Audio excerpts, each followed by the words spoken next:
على النبي يا أيها الذين آمنوا صلوا عليه وسلموا تسليما يا معاشر المسلمين وزمرة المؤمنين رحمكم الله. روي عن أبي هريرة رضي الله عنه أنه قال النبي صلى الله عليه وسلم إذا قلت لصاحبك يوم الجمعة أمسك والإمام يخطب فقد لغوا ومن لغوا فلا جمعة له أمسكوا واسمعوا وأطيعوا جميعا رحمكم الله. أمسكوا ولا إله إلا الله محمد رسول الله صلى الله عليه وسلم. اللهم صل على محمد اللهم صل على محمد اللهم صل وسلم وبارك على يا رب العالمين. اللهم اغفر للمسلمين والمسلمات والمؤمنين والمؤمنات الأحياء منهم والأموات إنك سميع قريب مجيب دعوات ويقضي الحاجات برحمتك يا أرحم الراحمين.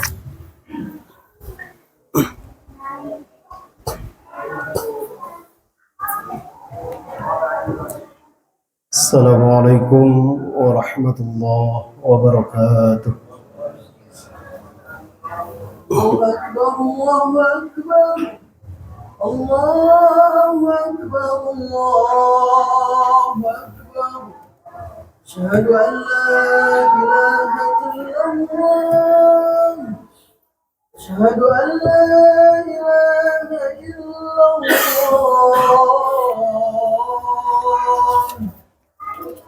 أشهد أن محمدا رسول الله أشهد أن محمدا رسول الله.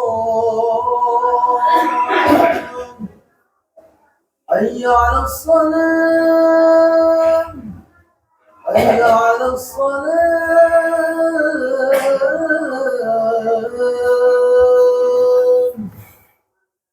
حي على الفلاح حي على الفلاح.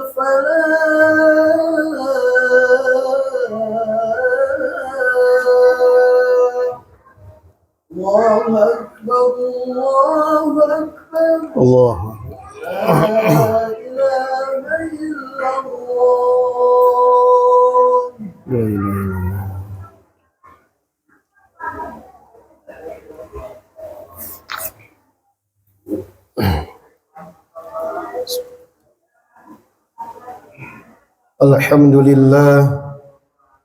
Alhamdulillahi Rabbil Alamin.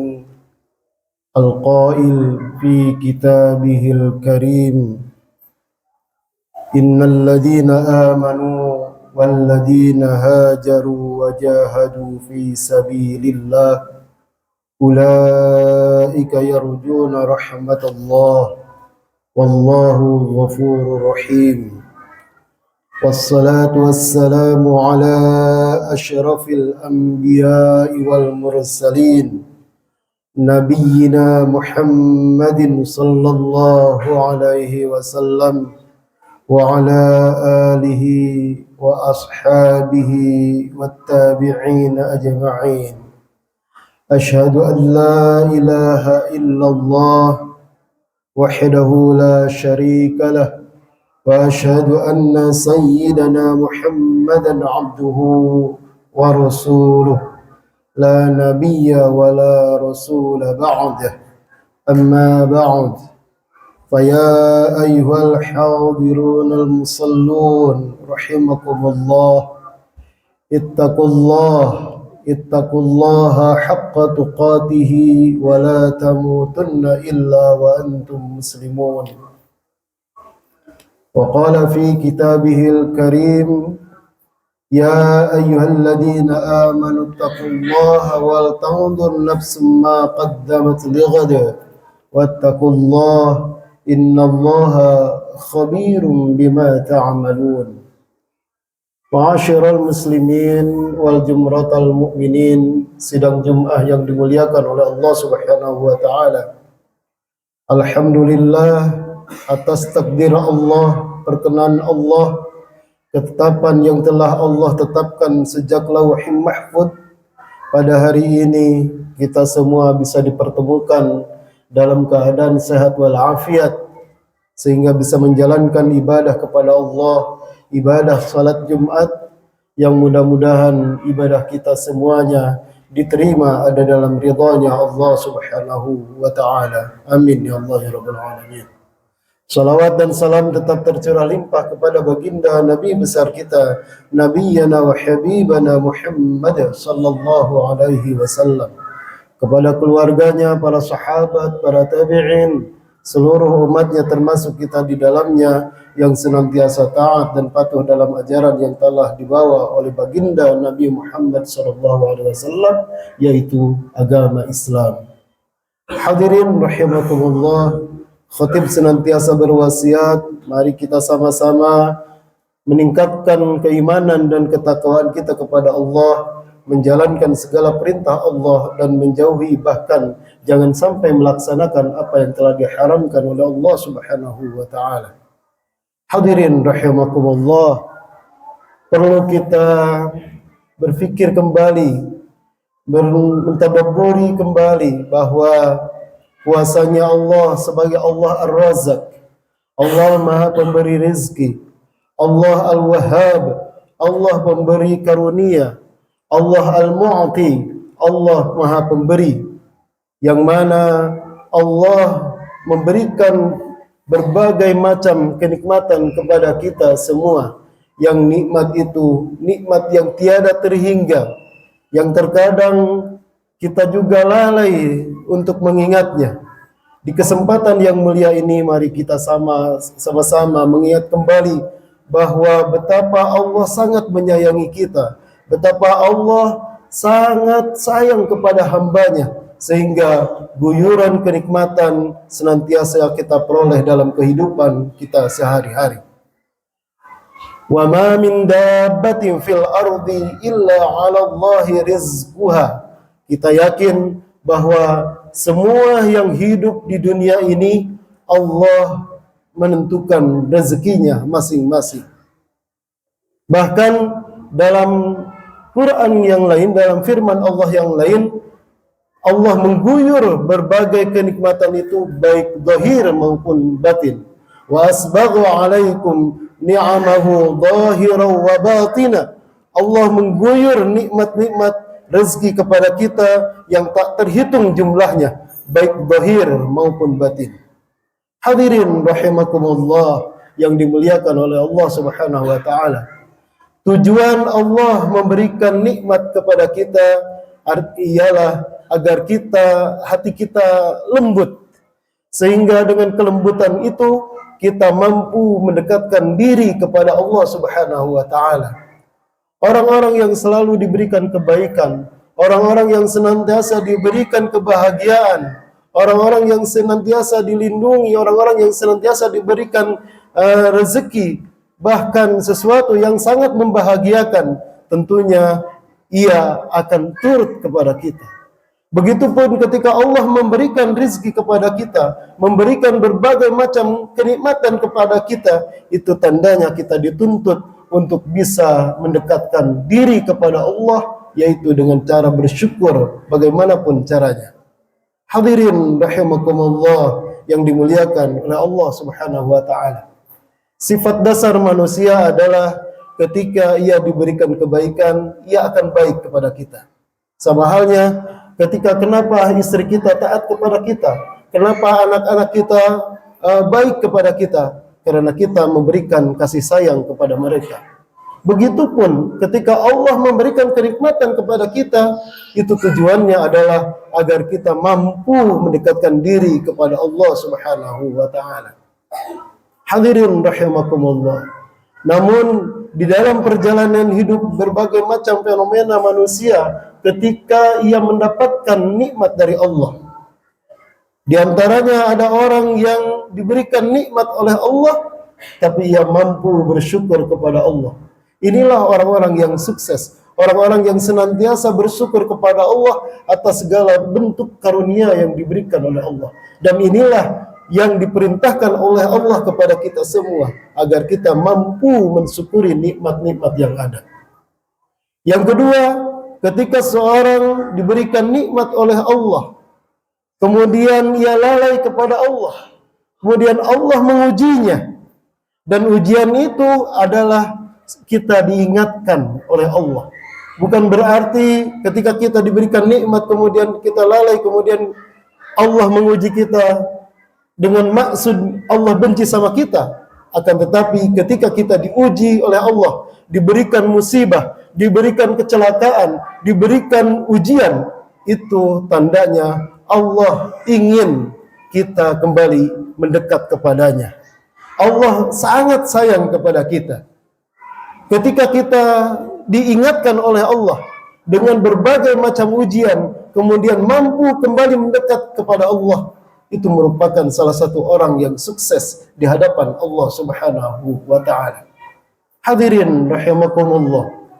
Dulu orang Quraisy diguyur kenikmatannya oleh Allah Subhanahu wa ta'ala. Mereka diberikan kenikmatan, diturunkannya Al-Quran. Mereka diberikan utusan yang lahir dari mereka, seorang nabi. Akan tetapi mereka justru kufur kepada Allah. Rasulullah sampai diusir dari tanah kelahirannya. Mereka memusuhi Rasulullah. Mereka tidak mau beriman kepada Al-Quran. Kemudian Allah menguji mereka. Suatu saat mereka berperang dengan Raja Yamamah yang dipimpin oleh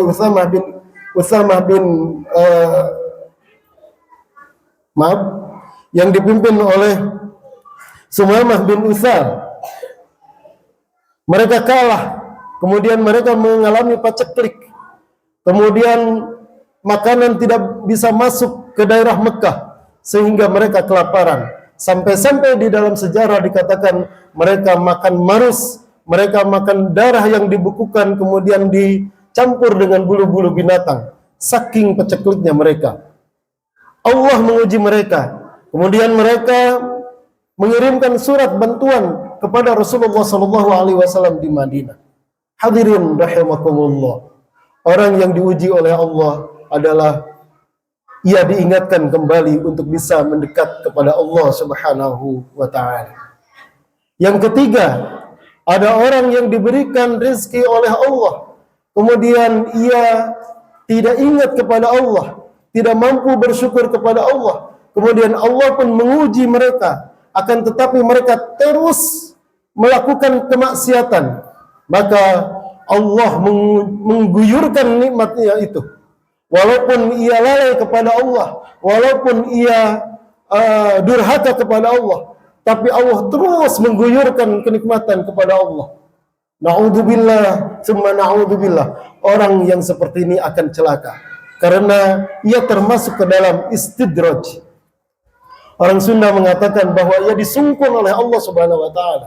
Banyak orang-orang yang sukses, diberikan rizki yang sangat banyak, diberikan jabatan yang sangat tinggi, diberikan kemewahan, harta dan benda, diberikan keturunan yang banyak, tapi tetap tak mampu bersyukur kepada Allah, tetap berada dalam kemaksiatan kepada Allah.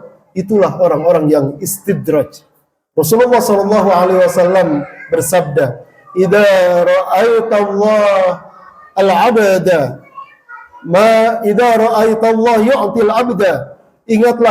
Lihatlah ketika ada seorang yang diberikan rizki oleh Allah, ma yuhibbuhu, apapun yang ia inginkan Allah berikan, baik harta benda, baik keturunan-keturunan yang sehat, baik jabatan yang tinggi, baik kesehatan yang terus-menerus ia dapatkan setiap hari. Kata Rasulullah, wa huwa muqimun ala ma'asihi, tetapi ia tetap berada dalam kemaksiatan. Itulah yang disebut dengan istidraj. Orang-orang yang seperti ini disebut dengan orang yang termasuk ke dalam mublisun. Orang-orang yang nanti suatu saat di akhirat dia akan termenung, dia akan merasa menyesal karena ia tak akan pernah mendapatkan kenikmatan di akhirat. Ia tak akan pernah mendapatkan kebahagiaan surganya Allah Subhanahu wa ta'ala. Mublisun, dia terdiam merasakan rasa malu di hadapan Allah Subhanahu wa taala sehingga tak keluar sepatah pun dari mulutnya karena ia sadar di dunia diberikan nikmat oleh Allah tapi ia tak mampu bersyukur kepada Allah Subhanahu wa taala. Na'udzubillah tsumma na'udzubillah. Kita semua berlindung kepada sifat orang-orang yang digolongkan oleh Rasulullah sebagai orang yang istidraj. Hadirin rahimakumullah yang dimuliakan oleh Allah Subhanahu wa taala. Mari kita renungi bersama apabila kita diberikan oleh Allah kemudian kita mampu bersyukur kepada Allah, itu tandanya kita akan mendapatkan kebahagiaan menjadi orang-orang yang sukses. Akan tetapi kita harus ingat ketika kita diberikan kenikmatan oleh Allah tapi tak mampu bersyukur kepada Allah, ini sebagai rambu-rambu kehatian dalam kehidupan kita. Kita harus ingat kepada Allah, betapa besar Allah mengguyurkan nikmat-nikmatnya kepada kita. Itu suatu bukti kasih sayang yang Allah turunkan kepada kita. Hadirin rahimakumullah, orang-orang yang istidraj tentunya pernah Allah contohkan di dalam Al-Quran, sebagaimana Allah mencontohkan seorang sahabat di zaman Nabi Musa yang bernama Qarun. Inna Qaruna kana min qaumi Musa. Qarun adalah julukan orang-orang yang cinta harta, orang-orang yang Allah musnahkan dengan hartanya, orang-orang yang tak mampu bersyukur kepada Allah. Atau di zaman Rasulullah SAW kita pernah mendengar ceritanya Sa'labah. Hadirin rahimakumullah, para ulama mengatakan jika Allah menyebut seseorang dengan nama yang lain, bukan nama yang aslinya, itu tandanya adalah suatu saat akan ada orang-orang yang mempunyai sifat yang demikian. Kita mohon kepada Allah, lindungan kepada Allah, dan kita memohon kepada Allah agar kita terus dimasukkan ke dalam golongan orang-orang yang mampu bersyukur kepada Allah dengan cara menanamkan kebaikan kepada keluarga, menanamkan kebaikan kepada tetangga, menanamkan berbagai macam kebaikan kepada orang-orang yang hidup di sekeliling kita. Barakallahu li wa lakum fil Qur'anil azim wa nafa'ani wa iyyakum bima fihi wa taqabbala minni wa minkum tilawatahu innahu huwas sami'ul alim.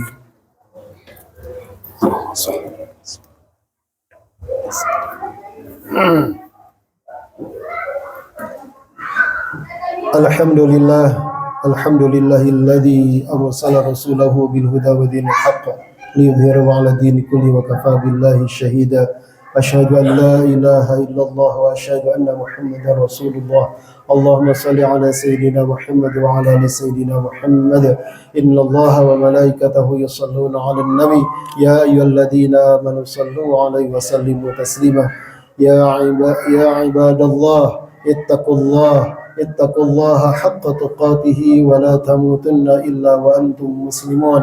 Bismillahirrahmanirrahim. Wal 'asr innal insana lafi khusr illa alladhina amanu wa 'amilus salihati wa tawassaw bil haqqi wa tawassaw bis sabr. Allahumma ighfir lil muslimina wal muslimat wal mu'minina wal mu'minat al ahya'i minhum wal amwat birahmatika ya arhamar rahimin. Radina billahi rabba wa bil islami dina wa bi Muhammadin nabiyyan wa rasula. Rabbana zidna ilman warzuqna fahma. Allahumma rabbana nawwir qulubana binuri hidayatika kama nawwaltal arda binuri syamsika abadan abada ya dal jalali wal ikram.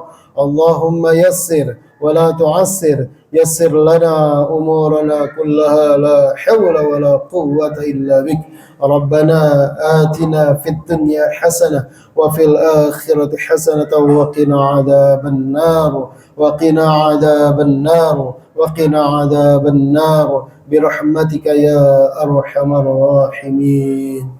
Ibadallah, innallaha ya'muru bil 'adli wal ihsan wa ita'i dzil qurba wa yanha 'anil fahsya'i wal munkari wal baghi ya'idukum la'allakum tadhakkarun. Astaghfirullahal 'azim li wa lakum. Aqimus shalah.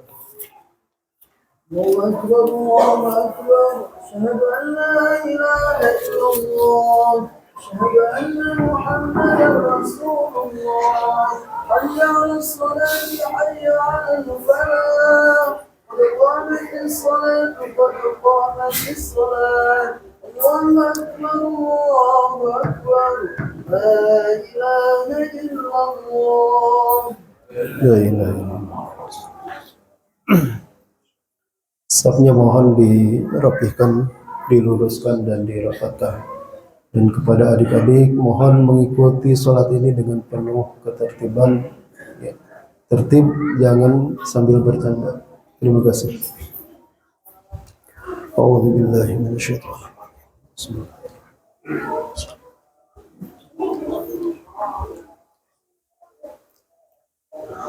Allahu Akbar.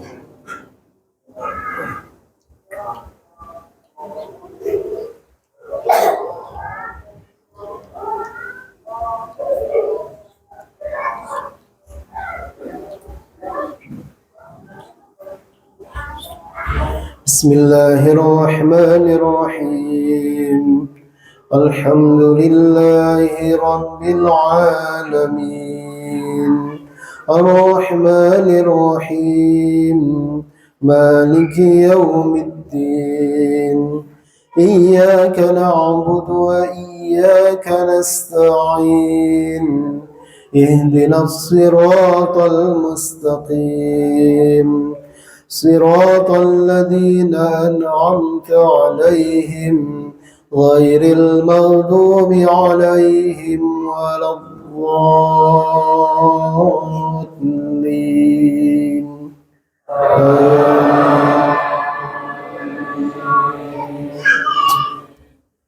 بسم الله الرحمن الرحيم والتين والزيتون وطور سينين وهذا البلد الأمين لقد خلقنا الإنسان في أحسن تقويم ثم رددناه أسفل سافلين إلا الذين آمنوا وعملوا الصالحات فلهم أجر غير ممنون فما يكذبك بعد بالدين أليس الله بأحكم الحاكمين. الله أكبر.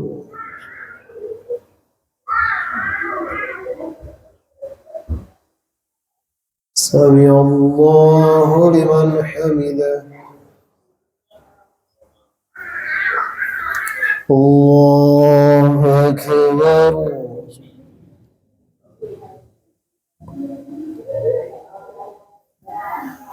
الله أكبر.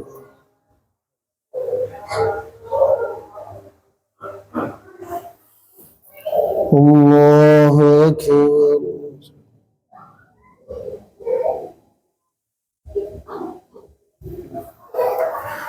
الله أكبر.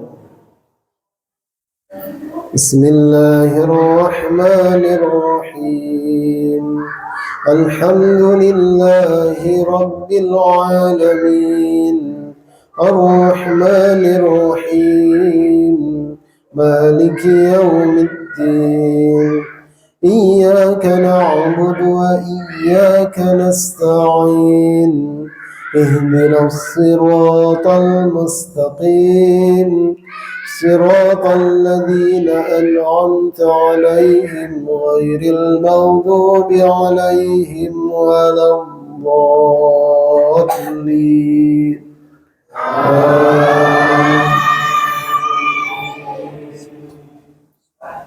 بسم الله الرحمن الرحيم ألهاكم التكاثر حتى زرتم المقابر كلا سوف تعلمون ثم كلا سوف تعلمون كلا لو تعلمون علم اليقين لترون الجحيم ثم لترونها عين اليقين ثم لتسألن يومئذ عن النعيم.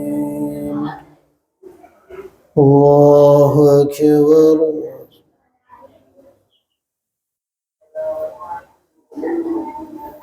سمع الله لمن حمده. الله أكبر.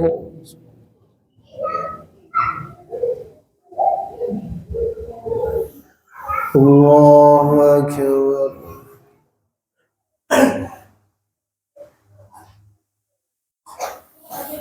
الله أكبر.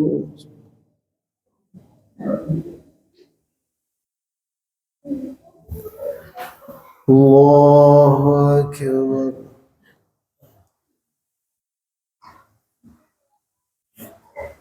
السلام عليكم.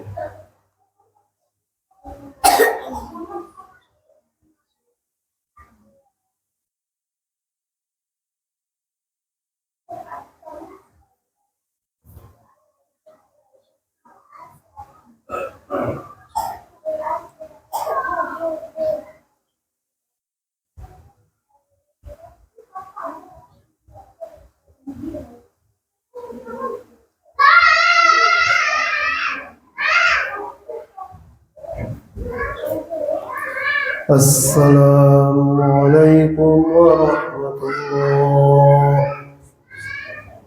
السلام عليكم ورحمة الله. الفاتحة. بسم الله الرحمن الرحيم. إياك نعبد وإياك نستعين اهدنا الصراط المستقيم. بسم الله الرحمن الرحيم. الحمد لله رب العالمين.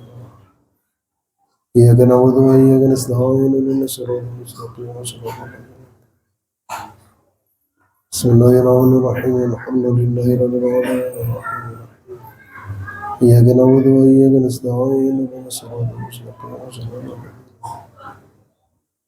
بسم الله الرحمن الرحيم. الحمد لله رب العالمين الرحمن الرحيم مالك يوم الدين إياك نعبد وإياك نستعين صراط الذين أنعمت عليهم غير المغضوب عليهم ولا الضالين. لا إله إلا الله والله أكبر ولله الحمد. بسم الله الرحمن الرحيم. الله الله الصمد لم يلد ولم يولد ولم يكن له كفوا أحد. بسم الله الرحمن الرحيم. قل الله أحد الله الصمد لم يلد ولم يولد ولم يكن له كفوا أحد. بسم الله الرحمن الرحيم. قل الله الله الصمد لم يلد ولم يولد ولم يكن له كفوا أحد. لا إله إلا الله والله أكبر ولله الحمد. بسم الله الرحمن الرحيم. قل أعوذ برب الفلق من شر ما خلق ومن شر غاسق إذا وقب ومن شر النفاثات في العقد ومن شر حاسد إذا حسد. لا إله إلا الله والله أكبر ولله الحمد. بسم الله الرحمن الرحيم. قل أعوذ برب الناس ملك الناس إله الناس من شر الناس وسوء الناس الذي يوسوس في صدور الناس من الجنة والناس. أعوذ بالله من الشيطان الرجيم. بسم الله الرحمن الرحيم. إن الله وملائكته يصلون على النبي الذين آمنوا صلوا عليه وسلموا تسليما. اللهم صل على حبيبك سيدنا ولنا محمد وعلى آله وصحبه وسلم أجمعين. آمين يا الله رب العالمين. حمدا نعيمين حمدا الشاكرين حمدا يوافي نعمه ويكافئ مزيدا. يا ربنا لك الحمد ولك الملك لا ينبغي لجلال وجهك الكريم وعظيم سلطانك. اللهم الفاتح والفرج منك يا فتاح. افتح علينا أنت الفتاح بحرمة مالك يوم الدين. إياك نعبد وإياك نستعين.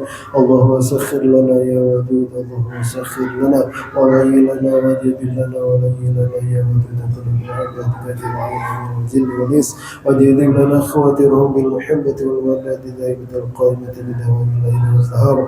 أنت مقلب القلوب والأبصار يا عزيز يا غفار يا قهار يا جبار انصرنا نصرا عزيزا وافتح لنا فتحا مبينا واخذل جميع أعداء خذلان ودمرهم تدميرا برحمتك يا أرحم الراحمين ربنا هب لنا من أزواجنا وذريتنا قرة أعين واجعلنا للمتقين إماما ربنا آتنا في الدنيا حسنة وفي الآخرة حسنة وقنا عذاب النار سبحان ربك رب العزة عما يصفون وسلام على المرسلين والحمد لله رب العالمين الفاتحة